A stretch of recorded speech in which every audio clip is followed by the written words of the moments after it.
Hello everybody, welcome to the Spacemen and Pluto podcast, and today we've got a blinder of an episode for you. We're talking award ceremonies, we're going to talk about some TV shows, we've got a movie talk as well. If you're a long time listener to the show, we've got some payoff from a previous conversation weeks ago. It's going to be a great episode. I'm your host this week, Ben. Joining me as always, Dan, James, and Christian. And we're going to start off with the UK's biggest award ceremony of the year. It's awards season. There are films being awarded in this era. The BAFTAs happened on Sunday. Did any of us watch it? Well, as you can see, Christian was there, so he probably caught some. He's still there. I am still there. What's it like on the scene, Christian? I'm man on the scene. It's cold. Everyone's left. I don't know who these people are. I don't know what award ceremony's happening now, but you know. Oh. for anyone watching on, for goodness sake, for anyone listening on audio, Oh yeah. Christian's virtual background is some kind of red carpet event. Oh yeah. Yeah, I don't know which one. I found any red carpeted event. Do you know what else? Do you know what else is red? Our like and subscribe buttons. Look at them. Can you see them on the screen? Look at that. Oh, What look at a that. That Don't was forget. incredible. Don't forget to like and subscribe, everybody. A thumbs up as well. Thumbs up, guys. Engage, please. Come meet us at the pub. Let's book a pub out. Yeah.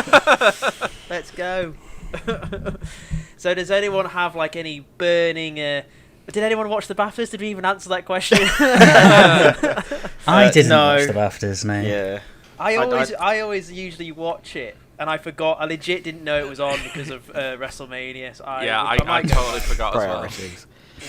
I never really watch award ceremonies. I tend to just Google the results the next day.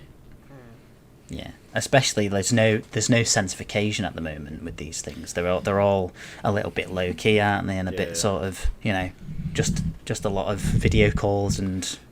Yeah, I don't even know what format the BAFTAs was in. Actually, I just didn't bother. I don't usually watch the BAFTAs. I usually tune in for the Oscars just to sit and complain that the films that I liked didn't win. But that's just me. I am curious this year more than most, though, especially with the BAFTAs, if the Brits would handle the virtual award ceremony any different. Will they do it outside? How are they going to handle it? So I will go back and check out. I don't even know who hosts it. It's usually Stephen Fry, but I think he stepped away from it. He usually hosts every single year. Yeah. And I actually don't know who hosted it this year. I don't know either. While I was Googling for a background, I did see a picture of Richard Ayoade on stage, but I don't know if that was this year or from a previous year. Could even be the TV BAFTAs, that. Yeah, that could be a totally different type of BAFTAs. I have no clue. We probably should have done our research before recording this. I was going to say, in summary... we know who won. Who needs research for a podcast? You don't... In summary, we don't know who was nominated, we don't know who won, we don't know where it was. We've not watched any of it. We're going to talk about it. None of us care, but yeah, let's have a conversation. We've not watched any of the films or the ceremony, but we've got opinions. Does anyone have any burning anything to say? There's I'm happy that Promising Young Woman picked a couple up. Yeah, being one of the few that I have actually seen on this list, it's deserving of the ones it did. It's nice to see it recognised for best original screenplay. Yeah, I'd say considering it's not going to win the Oscars, they kind of went, because all this stuff we know is going to win the Oscars. Let's look at some other stuff and give these people another shot. That's what it's looking like here. I didn't realise it was a British film until I saw it had won Best British Film. Yeah, no, neither did I. It's quite interesting. Very American cast. It's all set in America, so I'd imagine maybe it was just written or directed by a Brit. I think I can't actually remember. I used to know what counts it as a British film, if it was the distributor or who it's financed by, or is it the cast or crew? I couldn't really remember. I did know that. Again, another thing, piece of information we don't have right now as we record. Interesting that for best film, Nomadland won. That seems to be kind of the front runner, especially with Frances McDormand being the front runner for best actress, on track for her third Oscar, I think, for Fargo. and then Three Billboards. That's actually quite cool. She's very cool cat. Frances McDormand. And it'd be cool as well because then you get to see Joel or Ethan Coen, her husband, kind of just sit there and just chill out and not do anything and just look like he doesn't know where he is. Because that's always pretty great. Their Oscar speeches are really good. People should look them up. They're funny when they won for No Country for Old Men. Yeah, they're worth to watch. One of my friends made quite a good point about the BAFTAs this year. It's quite weird that most, if not, I don't think it's quite all, but most of the films that are being nominated aren't even readily available in Britain. Like, we can't easily watch a lot of these films that are winning awards here, which is just a bit odd. Yeah, I can't remember for other years. That's usually, for some reason, the norm. It's like the movies that do, especially, let's just say the Oscars. Or the I knew it was the ones. Oscars because they're quite American. It's like the following year we get them, like 1917. We didn't. I think we got that after it won stuff. I'm pretty sure we got Parasite after it won. Yeah. So it's very peculiar. No, I'm pretty sure we got because 1917 came out on like January 1st. It was that and Jojo Rabbit came out on January 1st. So we got those before the actual event. Okay. But 1917 was a very British-centric film, so it made sense that we got that. I bet Parasite was a really limited release until it actually suddenly got the Oscar, and then it was released to the mainstream. Yeah. I'd imagine you're right with that one. Yeah. I'll say as well, I watched it a while ago because a friend of mine told me to watch it, and the film His House, which then went on to win Outstanding Debut by British writer, director or producer. I can't even remember if I spoke about it on the podcast. It's a pretty good film. It's a couple who have, if I can remember it correctly, it's a black couple who've come. They're refugees. Are they refugees? They're in like a new. They've been given a house by the company that do that. Ah? Yeah. The government? To help them out because they're new. They're from another country. Right. And they're like refugees. They've been given this little like council house that they can live in, and like Matt Smith's their like probation officer or whatever, and it's like a horror kind of thriller about this couple in this house, in this council house. So in terms of like the haunted house movies or that kind of style, that was really refreshing. That was set in a British like council estate. Yeah. And there's a big element of like race and stuff in the film and their culture and stuff. It's an interesting, unique new look. It's a Netflix original, isn't it? So it's like available on Netflix. It was on Netflix. So I watched it on Netflix. Yeah. It's also kind of mad, but I'm okay with it because I quite like him. That Anthony Hopkins is still picking up Best Actor awards. Yeah, that was one of the ones that surprised me. Like when I saw the nominations, I was looking down the winners, and for the films that I knew even anything about, I was like, yeah, it makes sense that Frances McDormand would get Best Actress. Nomadland I expected to get Best Film, and of course Chloe Zhao picked up Best Director for it. Promising Young Woman, knew stuff about that, knew it was going to pick up awards. But Best Actor, out of the list of actors, not to say that Anthony Hopkins isn't an amazing actor, because he is, I just didn't expect him to be the one that picked up the award. I wonder if it's a case of, because I don't think he's actually won. Has he won since Silence of the Lambs? And it happens usually most award seasons where there is somebody who's getting like the Lifetime Achievement Award. It was going to be Glenn Close until Olivia Colman pipped her to it at the very, very end of the Oscars. That was hilarious. It was going to be Denzel when Casey Affleck won. Denzel's face during Casey's speech is hilarious. It was Gary Oldman and it was DiCaprio. These things, and Brad Pitt for Once Upon a Time in Hollywood. These things kind of happen. They just kind of go. It's overdue. Yeah, even though he's already won, they just think, oh yeah, have another one. And it might be something similar to what you were saying about Promising Young Woman picking up awards, where they're kind of like, look, he's put on a good performance. He's probably not in Oscar contention, so we'll give him this one. Last thing he won Oscar-wise was for The Silence of the Lambs. He was nominated for The Remains of the Day and Nixon and Amistad. and The Two Popes. He was nominated for The Two Yeah. Popes. Oh yeah. So this might be his year of. Oh, but to be fair, in the Oscars, he's up against Riz Ahmed in Sound of Metal, which we'll watch. The posthumous nomination for Chadwick Boseman, and he's going up against Gary Oldman, who won't win because he's got his Oscar, and Stephen Young for Minari, so he's got stiff competition this year. Yeah, but he went up against all those in the BAFTAs and won. So I mean, that's true. To be fair, they did change up for the BAFTAs. An actor called Adarsh Gurav, hopefully that's right, a film called The White Tiger, and Mads Mikkelsen got a nomination, and Tahar Rahim got nominated. Only Riz Ahmed, Chadwick, and Anthony Hopkins have got both nominations for BAFTAs.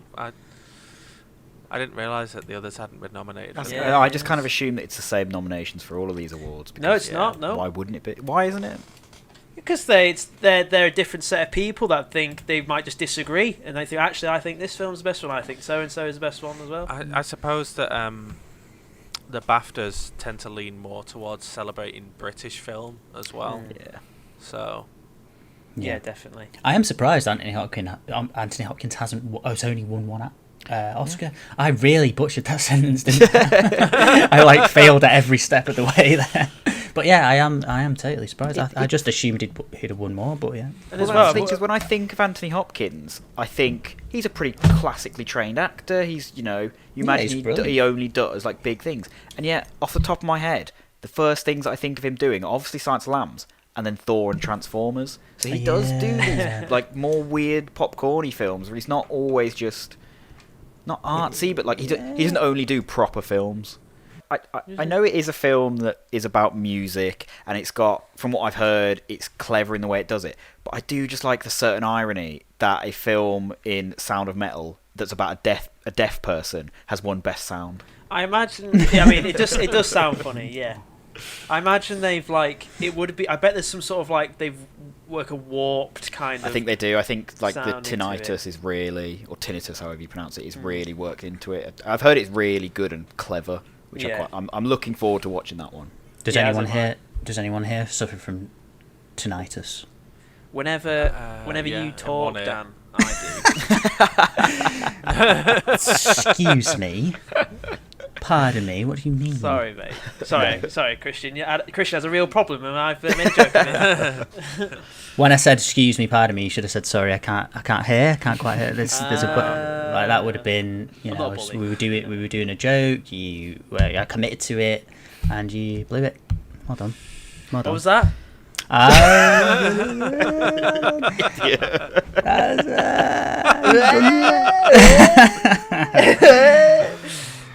Anyway, Christian. I do in this here, and that's just from gigs though. I tend to stand on the left-hand side.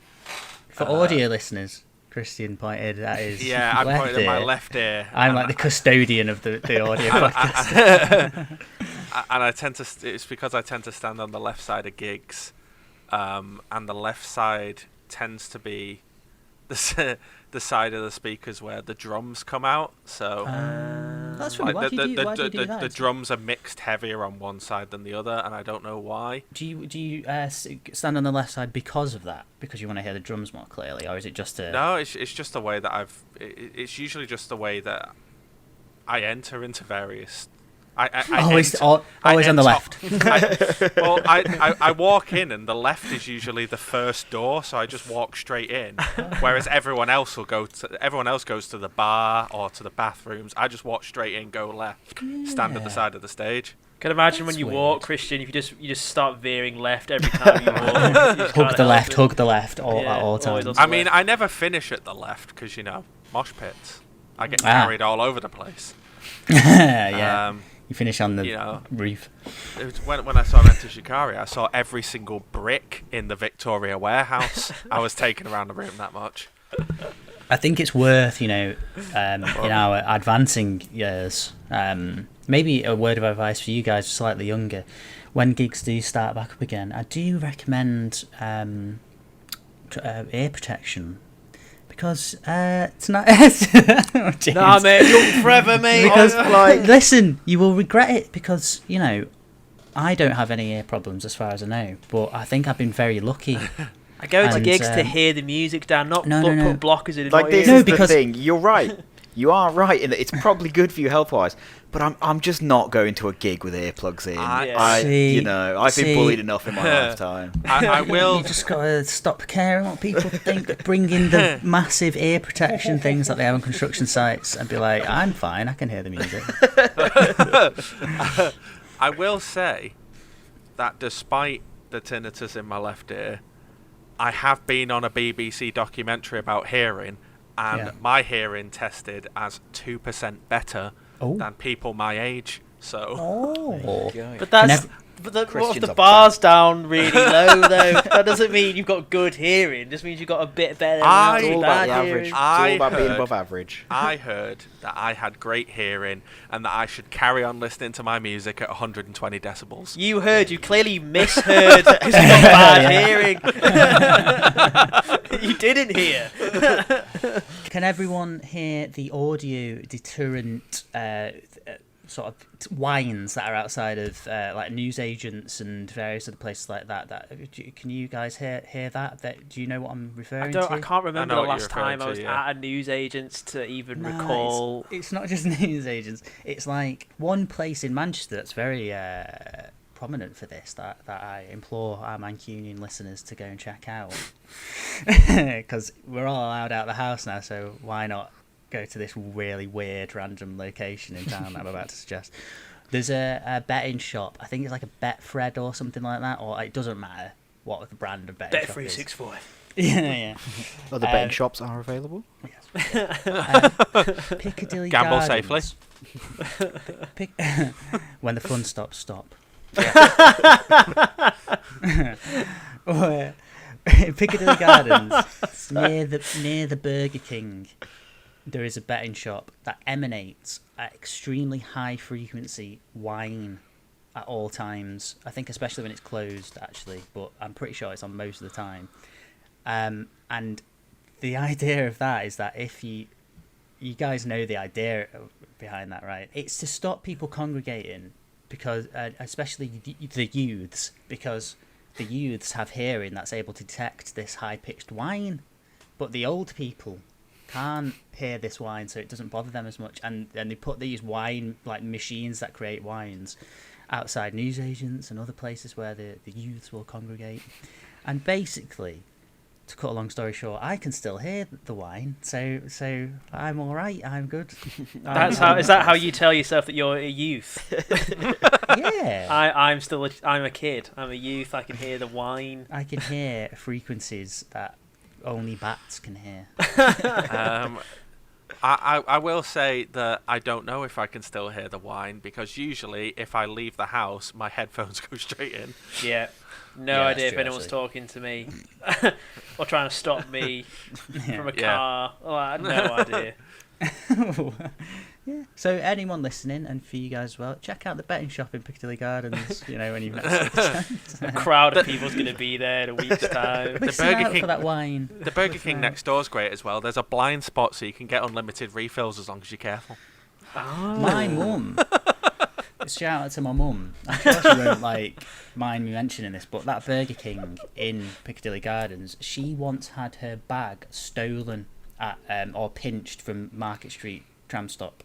This was like a good sort of 15 years ago now, but she had it pinched, and she ran after the perpetrator who had ran into a Burger King and got in a full-blown confrontation with whoever had nicked it, and she burst in the Burger King and went, "Where's that girl gone with the bag?" And people were just staring at her like, what the hell, this slightly unhinged woman. And I think someone must have gone, they're downstairs, and I think she got in like a minor fight with this girl. Yes. And weirdly enough, right, independently of that, one of my friends, we were having a conversation about this event 15 years later, well, 10 years later probably. And we were like, yeah, Mum, basically the same conversation we're having now. The guy was in the Burger King. Oh. He remembered my mum coming in. Oh, yeah, It's that's like, I was great. there. But I was really hoping you were going to say it was like your friend's friend was the girl who burgled your mum. Yeah. It's like, actually, that was me. It was a What a really hard story. time. So, yeah. Anyway. All right, so we'll be moving on. I don't know how abrupt this is going to look in the full edit.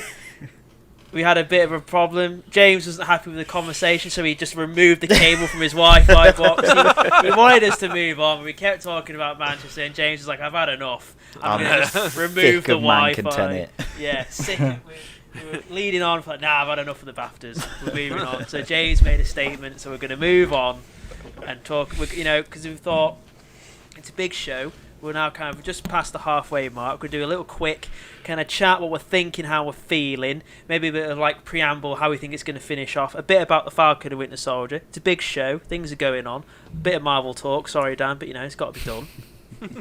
It's alright. Go for it. I don't care. Oh. Are you enjoying it, Dan? Because you have been watching, haven't you? Yeah.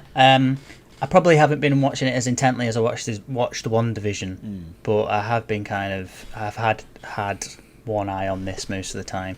It seems pretty solid. I watched the last episode fully.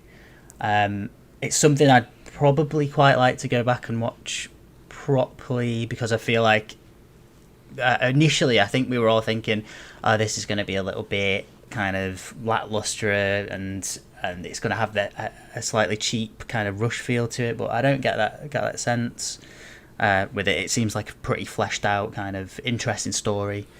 So yeah, it looks decent. Like I'm interested to see where this fake Captain America plot goes, and whether or not he'll go insane. I mean, he already has kind of gone insane, but I'm interested to see the fallout from it on the next episode. That's my thing. The big question that's sort of on my mind, and I think quite a few people are thinking, is how are the government going to react to this? Are they going to shun him, or are they going to sort of cover it up and come up with a public image of why, oh, actually, this is the reasons that he did this, it's actually fine, and sort of brush it all under the rug? Yeah.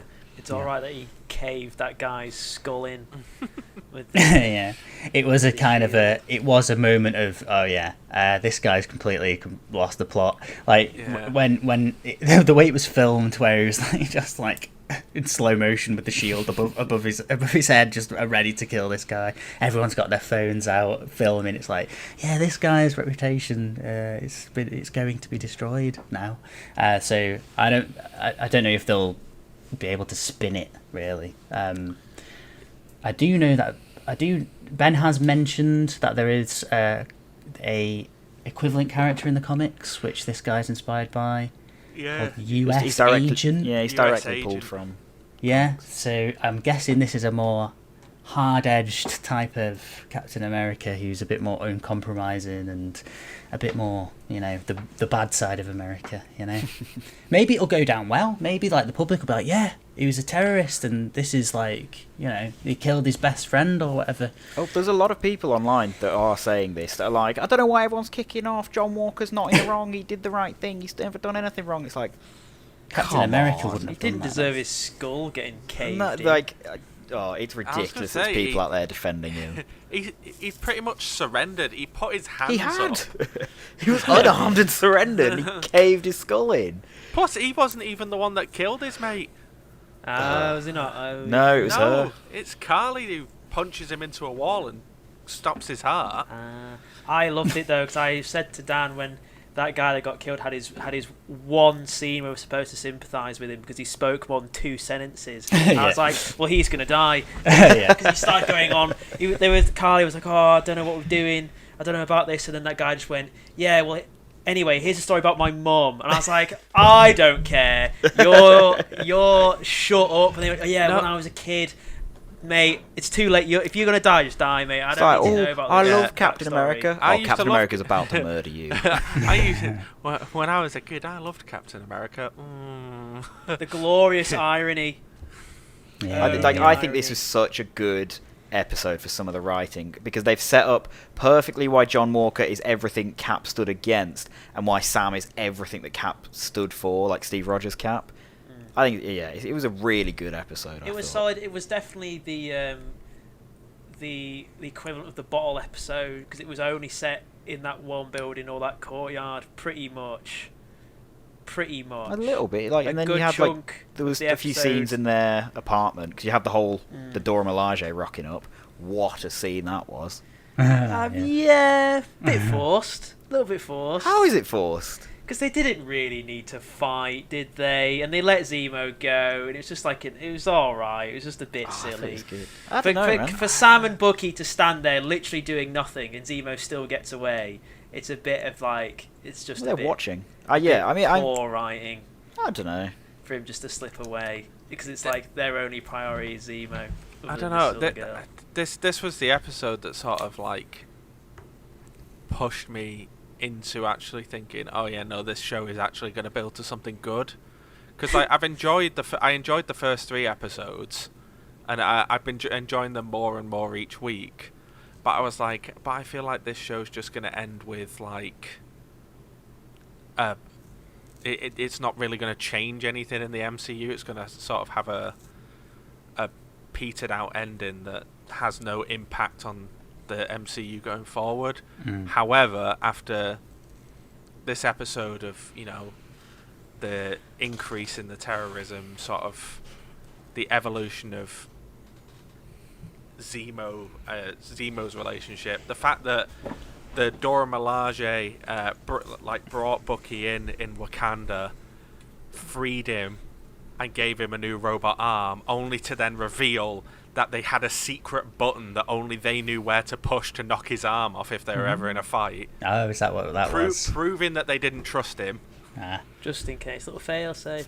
I don't think there's anything wrong with fail-safes. Little fail safe.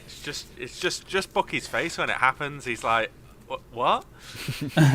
What do you think of the bit when the Dora Milaje said the Dora Milaje are allowed to go wherever they please? They have jurisdiction wherever the Dora Milaje. Yeah, what if John Walker said that, or a villain said that? It's just a bit of an odd... It's just funny how a sentence, depending on who says it, you're kind of okay with it or not. Because really, they shouldn't have jurisdiction wherever they like, really. That's not how it works, is it? It depends what your philosophy is on kind of, you know, the enemy, or like if the greater good or whatever, you know. Because someone like Captain America is obviously very moral, by the book, would never bludgeon someone to death with the sword who'd surrendered.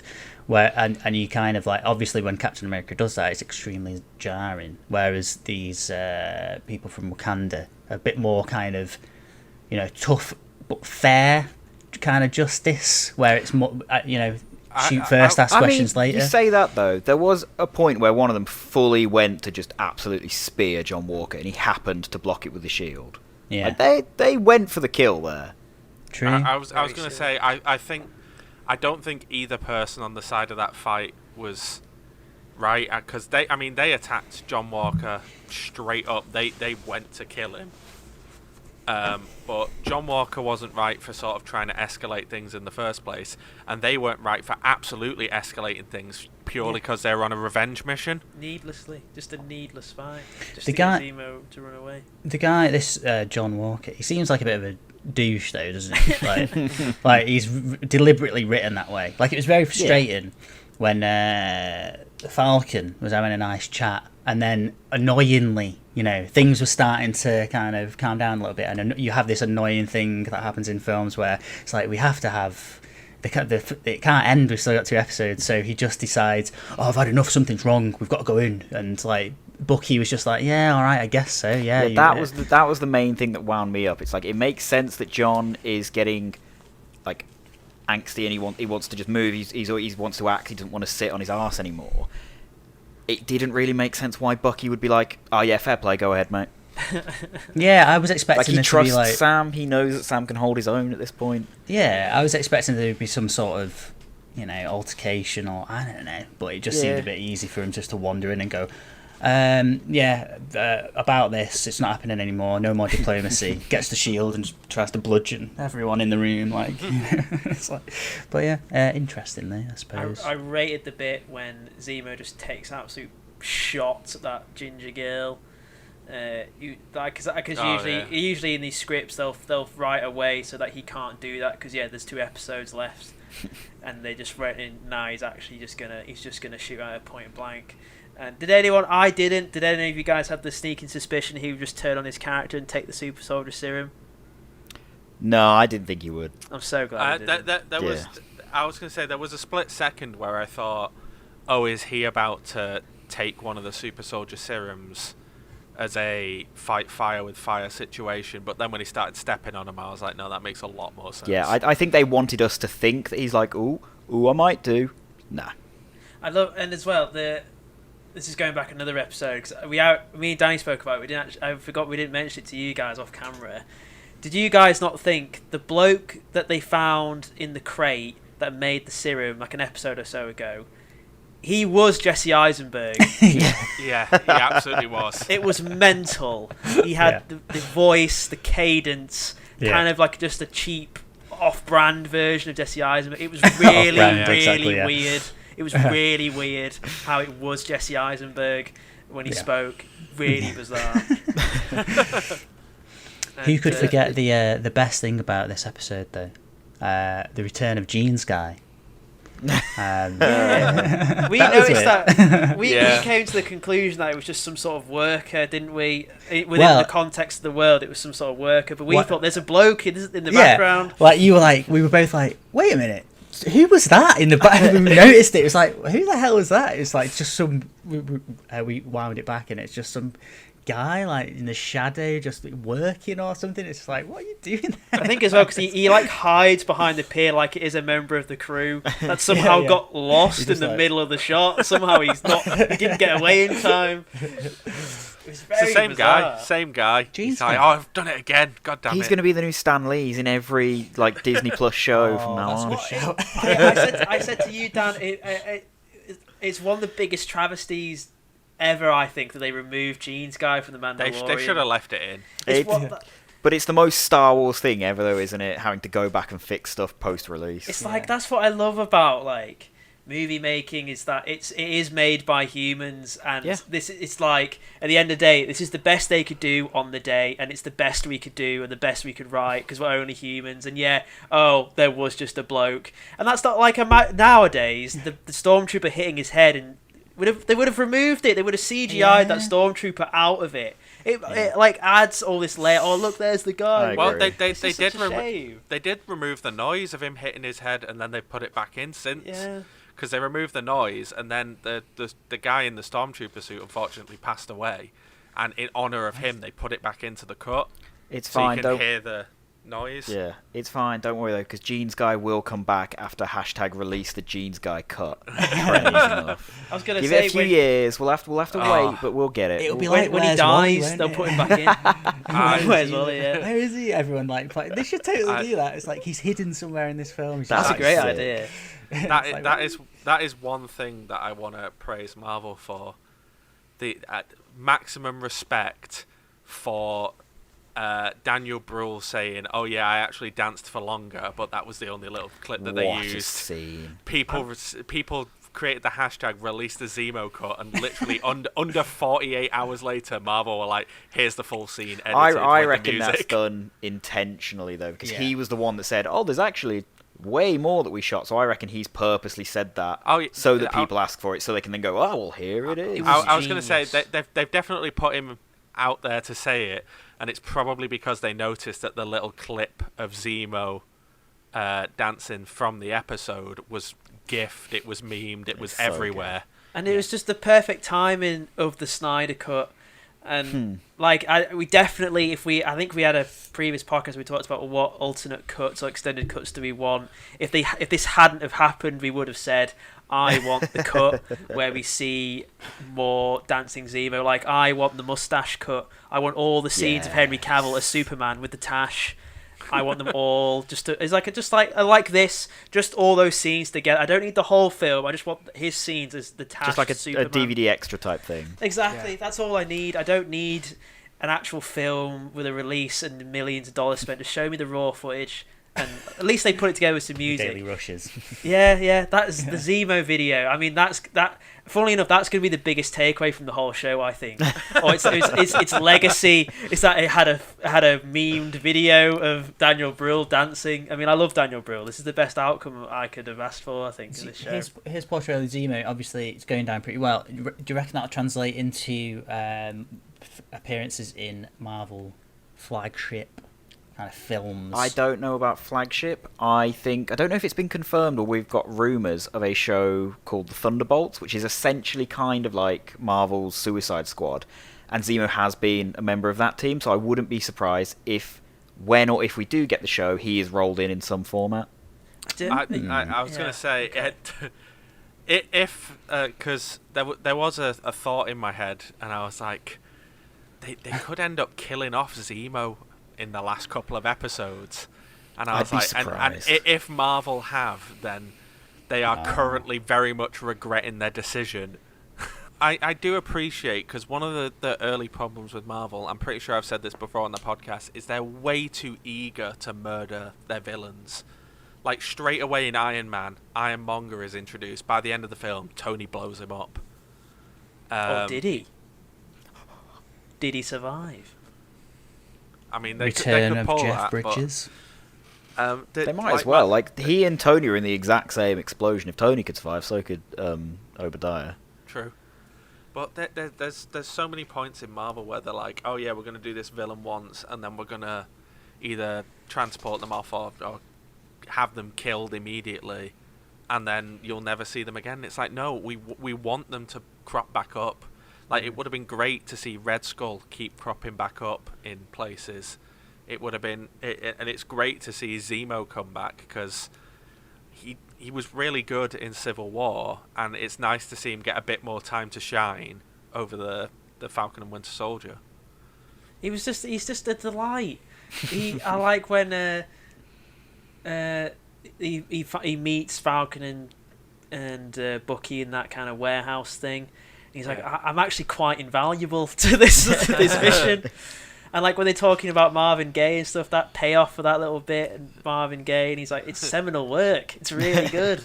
And Falcon's like, well, he's right, yes, but no. It's really good. He's like, he's out of line, but he's right. Yeah. So really I don't know how I feel about him, handing sweets out to kids for information, though. The child catcher. Yeah. I think that was intentionally sort of creepy to add to his creepy villain kind of thing. It just blurs the lines a bit more. I was going to say, people have pointed it out before, but Marvel always do that. Marvel always like doing that thing where you get to a certain point and you start to sympathise with a bad guy, so they have them do something really horrible so you can't sympathise with them. Yeah. The thing is, where Marvel kind of get it right is that they're completely aware of those things, and they're so sort of like tuned in to what the internet's saying about these things. So we've kind of commented, oh, it's a bit creepy of him doing that. I wouldn't be surprised if someone from Marvel listens to this podcast and then goes to Kevin. Hey, listen to this. Sorry. With things like that, though, it's kind of like, oh, let's have one of the other characters make a joke about him being creepy, and then we'll have some sort of banter back and forth, and it'll build both their characters and stuff, and then Zemo can be aware of the fact he looked a bit creepy, and it can kind of endear us to him in that way, kind of thing. Like that's where DC kind of falls short, because they never have that sort of nuance in the comedic element. It's always they haven't got their finger on the pulse nearly as much as Marvel. Exactly. I was going to say Marvel clearly look at like the memes and the reactions and what at least watch popular sort of videos concerning what's happening, and they go, you know what, some of these people have good ideas. This is what people have picked up on. This is what they like. This is what they didn't like. Yeah. And then they evolve with that. Yeah, WandaVision was the prime example of Marvel understand that it's not just the actual content that itself that you put out. It's about what goes out around it. So with the show, they knew what they were doing with pushing all these theories and Easter eggs and hints at stuff to get people talking about it outside the show. And you just get your free promo, really. Yeah. Yeah, like James said, I'm sure it wouldn't surprise me if Marvel planned the whole hashtag with the release of the Zemo cut out. Like it was some Disney intern who kind of put the first tweet out or something, and it's just completely managed by Disney. I was going to say, like I said, James said he reckons that Daniel Bruhl said it on purpose. Yeah. And like I said, I reckon that Marvel saw that people had watched the episode, and they saw by Friday afternoon that people were posting the little gif of Zemo dancing, and they were like, right, Daniel Bruhl, we're going to arrange some interviews for you. Yeah. go on and say that there's more dancing, and then we can get some good press going around. Yeah. And then to kind of wrap up the show, we'll talk a little bit about a movie, and then we'll include Dan a little bit later as well. I watched a movie last night that Christian talked about. God knows when. Way back when. Back when. Back in December, I think it was. Yeah, it was our wrap-up of 2020 podcast. Yeah. Wow. And then he recommended it. We were getting around to watching it. It's now on Amazon Prime. James watched it the other week, and I watched it last night. I watched Palm Springs. And Dan, you should get this watched, mate. Yeah, you should. It's pretty really? freaking good. It's pretty good, mate. Really good. Sell it to me. Yeah. Let's sell it. Do you Andy like Samberg. Groundhog Day? Of course. Do you like Hawaiian shirts? I don't own any, but I don't mind them. Well, there we go then. This is the film for you. Do you like Andy Oh. Samberg? He's alright. He's pretty Actually, good. no. Oh, Oh. No, he's alright. yeah, he's alright. I'm not a huge fan of Brooklyn Nine-Nine, though. Oh, okay. I mean, it's alright, but it's just... I really like Brooklyn Nine-Nine. It's Yeah, one of those same. shows where it's like, everything's a joke. And it's like... I know it's a You comedy. mean a comedy? Why are you trying to be so but funny?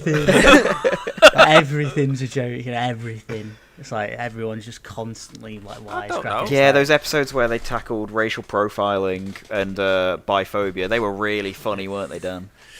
Well, yeah, it's a comedy. And certain characters' troubles with being gay and their families and I things know like they things have like that. that. Subtext. I know it's fine. Every people seem to like this show. I don't mind. It's one of those you can have on in the background and that and watch it.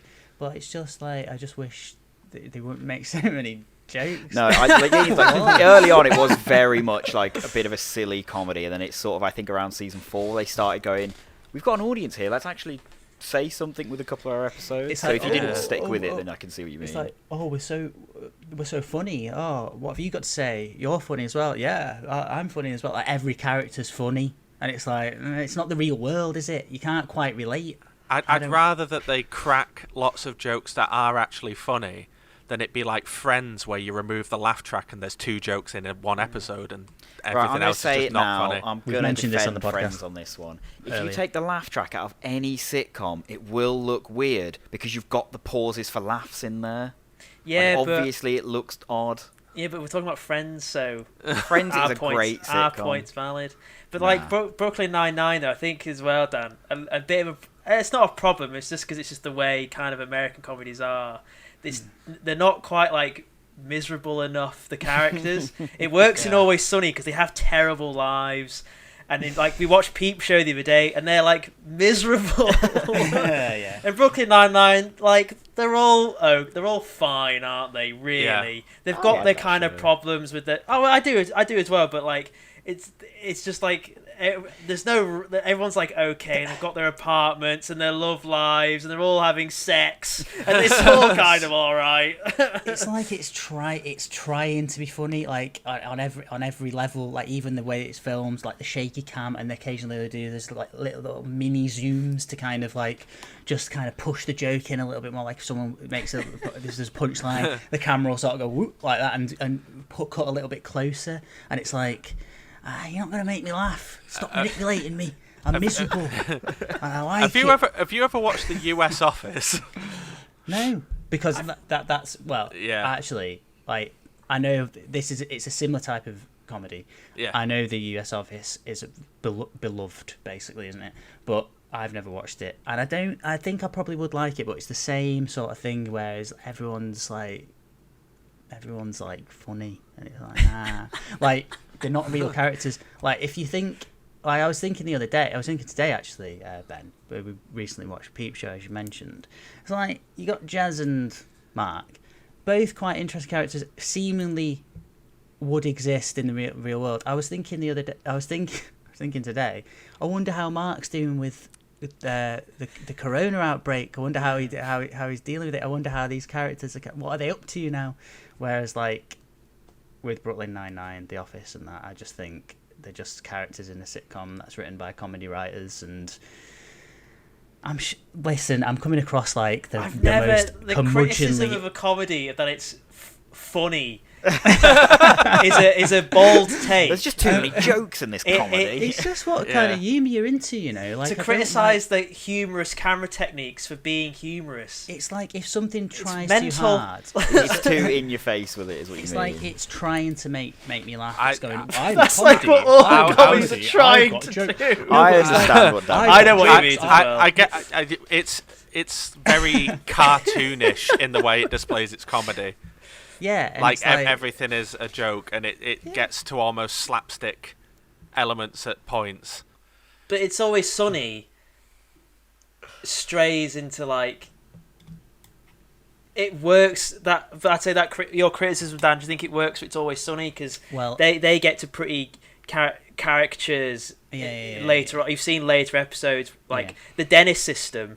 Yeah. Even though it wouldn't happen, I believe that would happen for them. Oh, I don't know what I'm saying anymore. I've not seen enough episodes of It's Always Sunny yet.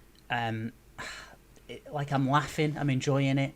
So it must be doing it must be doing something right. I'm sort of warming to the characters. I don't really know what it is. It's like it's whether or not something. Humour's subjective, innit? So it's like I'm not even saying Brooklyn Nine-Nine isn't funny. In fact, like there's been times where I've laughed because it's made me laugh. All right, I did find it funny, but I don't know. I don't even know what I'm saying. What am I on about? It's just a bold take to criticise a comedy for being a comedy. It was just. That's great. what I'm about. Bold takes. What's the point in having a lukewarm take? Might as well just stay quiet. I think you'd have to watch the US Office on the right day then, because that's probably the most like warm feeling comedy potentially that I've seen. It's such like a fuzzy show. That's why it's so rewatchable. Like Parks and Rec. Is that what one? Yeah. The American Office, Brooklyn Nine-Nine. I'm sure I'm missing one or two. All these American comedies, like they're fine, but they're just not really something I would sit down personally and watch because I just don't want to be made to laugh. I want it to happen naturally. I want natural You don't want to be made to laugh, which is why you watch comedies with laugh tracks. Yeah, that's weird. But I wouldn't. I mean, like Friends is like a bit nostalgic for me, I think, because and I can understand that. And Friends is like, obviously it's. People don't like it as much now. It's had criticism for being a bit problematic. Fine, because I agree with that. Like, it is dated. It's of its time. It is of its time. But in terms of like, oh god, where am I going with this? But it's still like I think that the acting, the comedic timing in it is just like it's very very good, very well done, and everything. The characters. Are all really everyone in that show is naturally funny. Like they've been in stuff afterwards. Like David Schwimmer has been in Curb. Matthew Perry has been what's he been in actually? 17 again. But you get my point. Rehab. Yeah. Don't make fun. Which is I wasn't making fun of it. It's just good for him. Well, getting his life back on track. Like Jennifer Aniston, I guess it's Jennifer Aniston and Matt.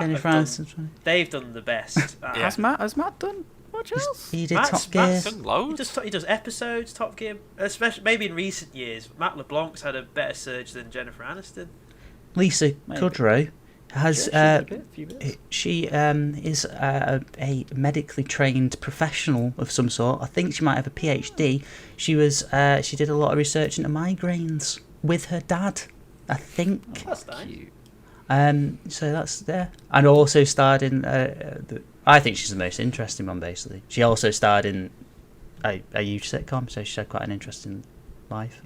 I will give Friends credit where credit's due. It does actually have jokes in it, unlike The Big Bang Theory, which just has words with laugh tracks after them. Yeah. Before I forget as well, James. And Christian, obviously, but probably more James because you're into Friends. Did you notice Janice in the X-Files? I did, yes. Oh, yeah. She was the...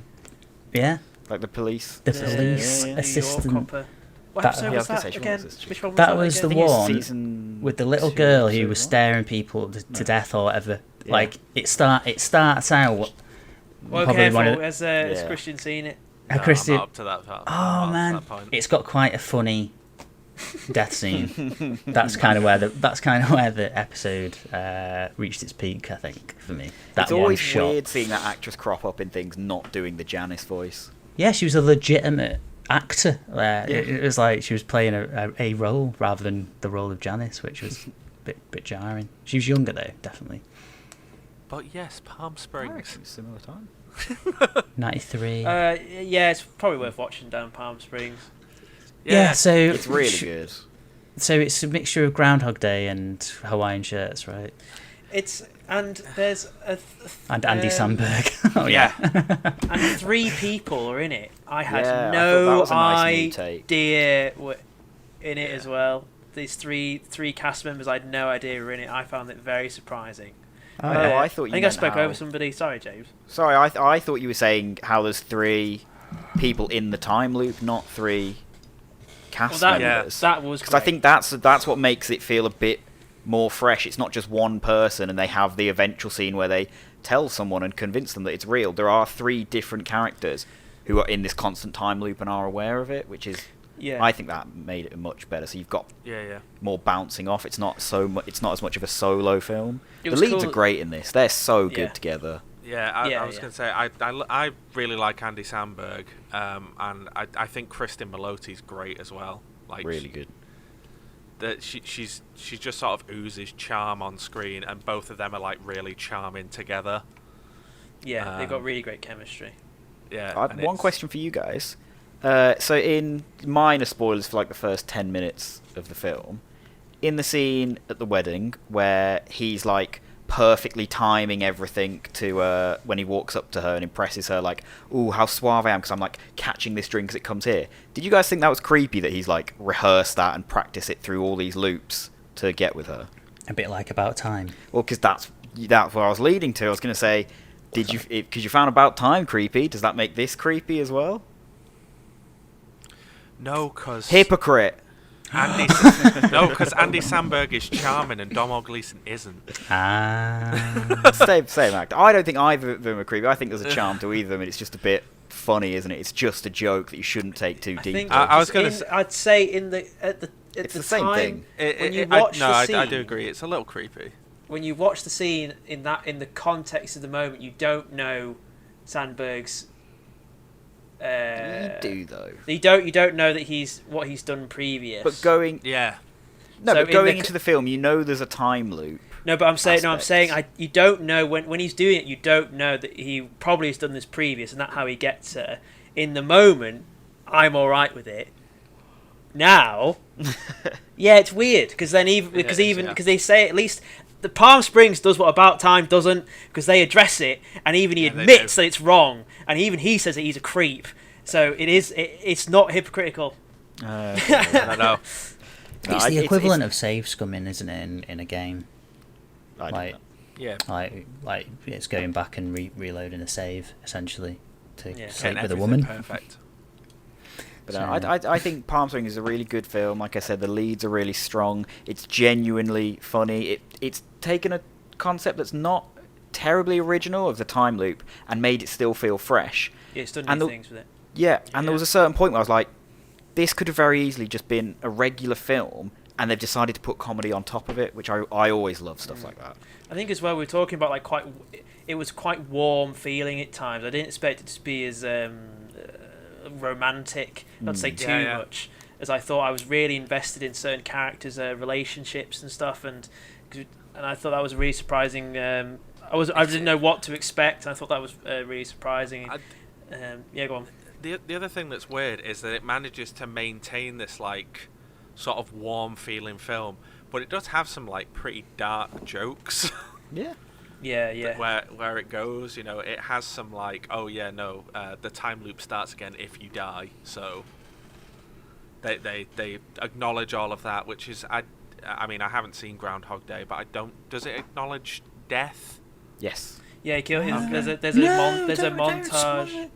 Don't spoil I've it. seen Groundhog yeah. Day. No. That's surprising.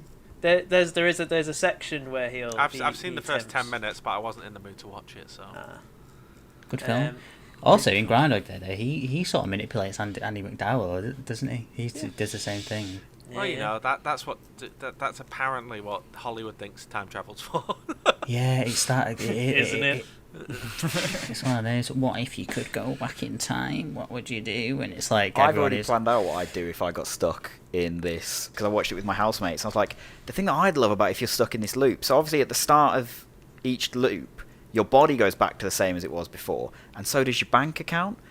I would never cook anything. I would literally just work my way through all of Uber Eats, trying all the different restaurants, and be like, oh, that I just live off takeaway. It would be sick. That's like my dream. Would you not? I wonder if you get a bit. I wonder if you get a bit sick of it because No, because that's what I mean. There's so many restaurants out there that you could try. Yeah, fair enough. To be Like, honest, there's so much on Uber Eats and Just Eat. You never finish it. To be honest, while I'm in furlough, it kind of does feel like I'm in the Palm Springs A little bit. time loop. Just waking up, assuming the position in front of the TV. Like, I thought that at one Going to point, it's sleep. like, they're okay with it because, they've got it in Palm Springs at a wedding. Imagine if it's just a regular day or if it's raining, how crap that'd be. Yeah. I Well, was like in gonna Groundhog say- Day, he's stuck in that town. It's kind of snowy and wet. It's a work day, and you're like, oh, god damn it. Got to do this Yeah. same shift over and over again. The same. You wouldn't go to customers. work, Christian. Yeah, I would. Sometimes you would. I would. Sometimes you would go to work and I just like would. mess with everyone. Yeah. I would. I'd start fights with customers. I'd do. Yeah. I'd kill people. I think I'd go. Yeah, legit. I think there's. I would. I think there's. You'd kill me, wouldn't you? Yeah, legit. I think if I was stuck in an Nah, you infinite couldn't take time me. loop,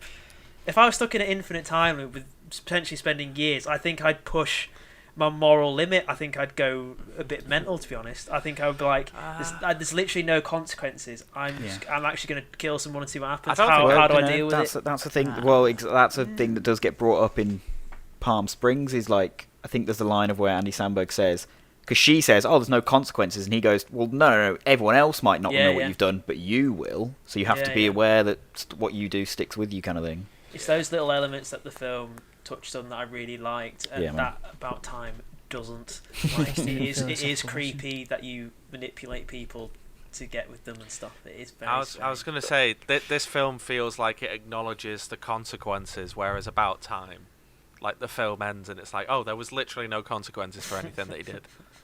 Do you reckon if like you, do you reckon if you just had all day, what's the most amount of chaos you could cause? Well, Because we're stuck in the UK as well. Do you reckon you could become globally infamous?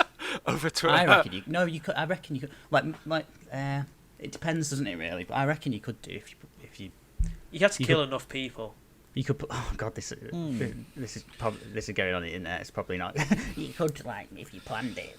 See, I was just thinking, like, if I had a day where I could repeat myself, I'd just use it to travel the world, just go to a different, just to fly as far as I could each day. Yeah. Or, it's only when you die or fall asleep. So technically you can carry on for a few days just as long as you don't sleep. Oh, yeah.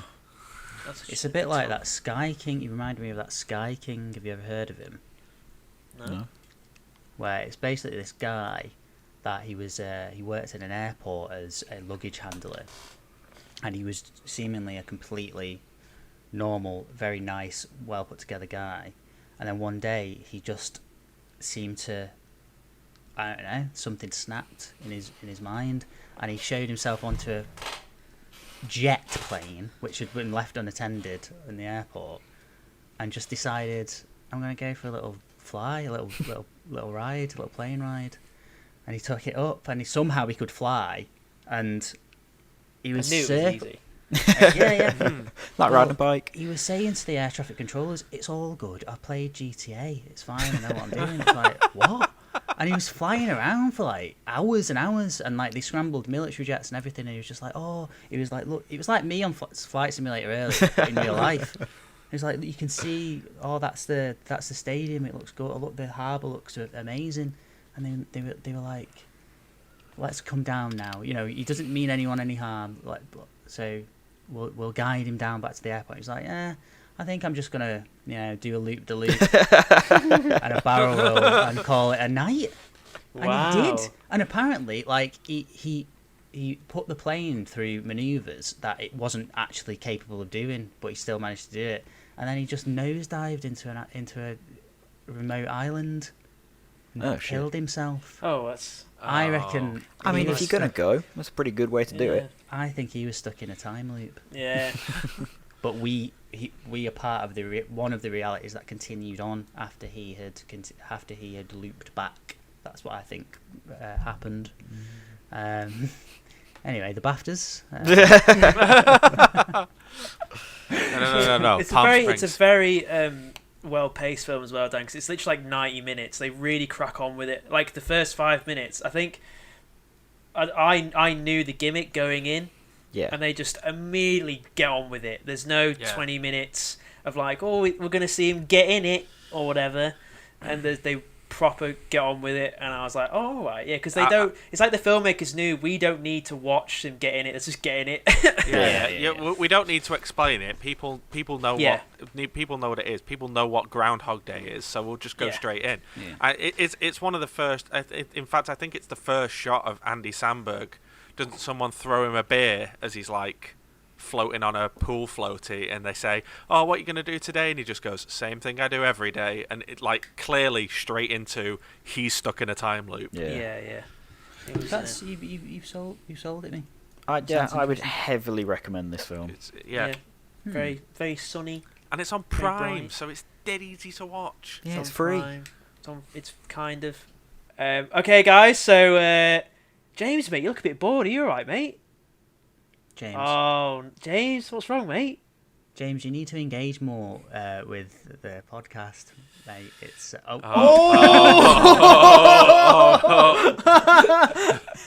audio listeners, he is gone. James is out of here. Yeah, you've upset him. So we'll call it there, guys. Poor James is something we gone. said? Yeah, I think we offended him. I think Brooklyn Nine-Nine offended him. All that talk. James's connection failed. I think he's gone to watch Glee, isn't he? That's what's happening. Yeah, he was too excited. Yeah. So yeah, we'll call it there. Please like and subscribe, guys. Give us a thumbs up. Hope you enjoyed the episode. Hope it turned out all right. I don't know. It had a bit of a shambles, but it seems all right. And let me just mention, Ben, before you say goodbye. Also, because I'm the custodian of the audio podcast, this probably will be an extremely confusing end for audio listeners. So basically, we're ending the podcast because James's connections died and he froze. And if you checked out the YouTube version of this, you'll see it happen. He freezes. Yeah, he's just gone. He's gone. He disappears, and we don't know where he is. Maybe he's gone back in a time loop. He's restarted his time loop. Yeah, That's he's restarted it. Yeah. That was the end of his loop. Perhaps. But anyway, Ben, if you wanted to. But I mean, this is, to be fair, this is the first ever 3-piece podcast we're in now. We're in uncharted territory. Well, let's just continue. Let's just crack on. The 2 more hours. Let's start with the real main topic now. Let's go. Yeah, hello and welcome to the Spacemen from Pluto podcast. What do you want to see at the museum? I mean, let's talk about some museum stuff. Let's talk about something non-MCU, right? Let's crack on, right? Well, Oh my god! Oh, hello. Hi, James. Hi. What were you saying about me? We're literally wrapping it up, lad. No. We can come say goodbye. We're literally wrapping it up, mate. Hello. That's amazing. I'm getting a mega deja vu, you know. Mega deja vu. Does this really happen weird before? Is my computer saying that I'm not connected to the internet? So I said the like and subscribe. Let's call it a day, guys. Okay. He came back to say hello, James. When you watch this back, that was Hi amazing. and bye. We'll see you guys next week. Hopefully, we'll be here. James is on his new time loop now, so let's see what happens with the rest of his day. See you later. Yeah, thank you, Bye. everyone.